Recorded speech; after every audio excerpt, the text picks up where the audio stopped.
Hi, welcome to Sakshi sports.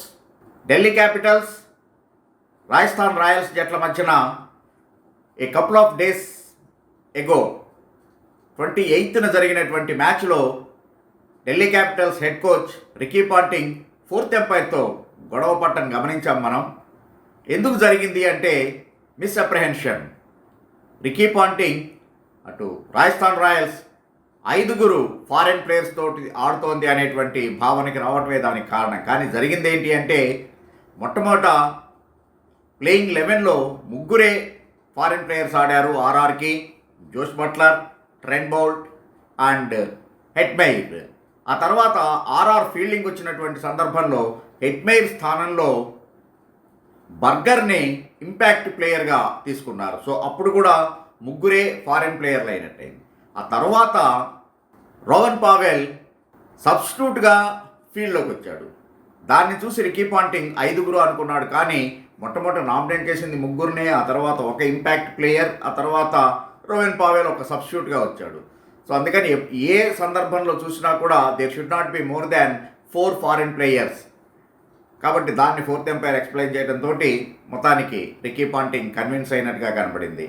కానీ ఎందుకో Delhi Capitals ఎప్పుడూ ఈ రకమైనటువంటి కాంట్రవర్సీల్లో ఉంటూనే ఉంటుంది. అదొక్క డీసీకే జరుగుతూ ఉంటుంది, ఎందుకో తెలియదు. Even if you look back 2021లో కూడా ఇదే ఆర్ఆర్ తోటి జరుగుతున్నటువంటి మ్యాచ్లో అక్కడ Rovman Powell above the waist height bowling చేశాడు అనేటువంటి ఉద్దేశంతో దాన్ని నోబాల్గా ప్రకటించలేదు అని ఎంపైర్లతోటి వాగ్విధానికి దిగటం, వాదనకి దిగటం.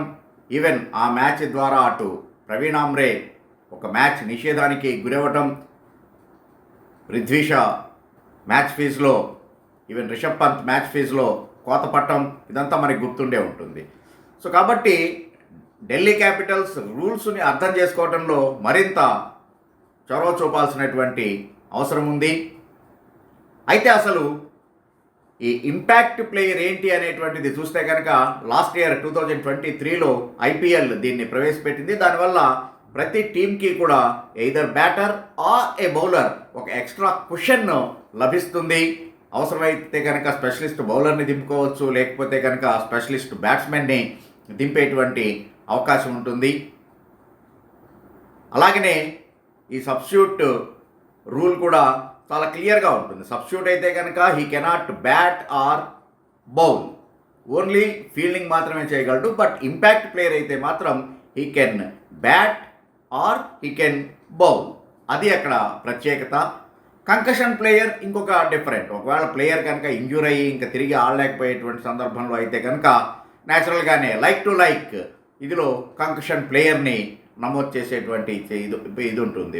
ఏ రకంగా అయితే మొట్టమొదటి అసలు చూస్తే కనుక స్టీవ్ స్మిత్కి దెబ్బ తగిలినప్పుడు లబ్షానే కంకషన్ ప్లేయర్గా వచ్చాడు. అప్పటి నుంచి ఇది ఆ తర్వాత చాలామంది తీసుకున్నా కూడా మొట్టమొదటి కంకషన్ ప్లేయర్ లబ్షానే.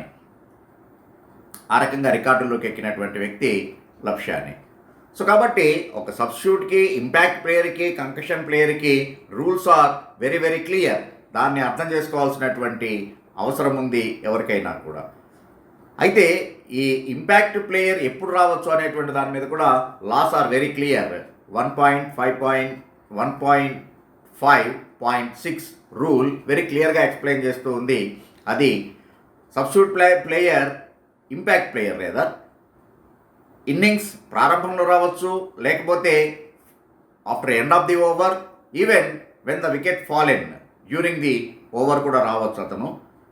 బట్ ఒకవేళ బౌలర్గా వచ్చేట్లయితే మాత్రం ఆ పార్ట్ ఆఫ్ ది ఓవర్, ఆ మిగిలినటువంటి బాల్స్ ఆ ఓవర్లో కంప్లీట్ అయిన తర్వాత మాత్రమే అతను బౌలింగ్ చేయగలడు. అలాగనే full quota of 4 overs bowling చేసేటువంటి అధికారం ఆ ఇంపాక్ట్ బౌలర్గా వచ్చినటువంటి ఆటగాడికి ఉంటుంది. So this is the rules of impact player and ఆ డిఫరెన్స్లు ఏంటో కూడా నేను ఎక్స్ప్లెయిన్ చేయడం జరిగింది. Thanks for watching Sakshi sports.